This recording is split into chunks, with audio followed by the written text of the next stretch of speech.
Naimuri Bukar hateten lakoi diskuti malu ho deputada Olinda tambahanesan liderança Partido Kunto tem que arreba situação política, não respeita a vaidade. Assunto ne hatou husi conselheiro máximo Partido Kunto, José Naimuri Bukar, ba jornalista televisão Timor Post e a salão Delta Nova Dili, sábado, loron ruanulu fulang abril tinan rihun ruanulu Raisinhat.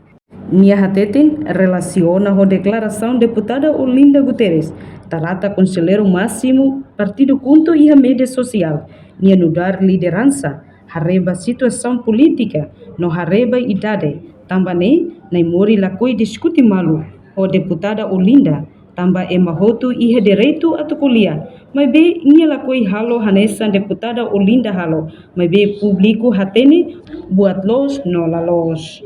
Primeiro, no da liderança ida, itu tem até a situação política tem a remo a idade, a nossa feira com idade da nossa kita mas lakoi diskuti malu honia, kalau betul tambah serviço para dia akan kuliah. Emang untuk direito para kuliah maksudnya, mas be pessoal halo hanesa ni kuliah.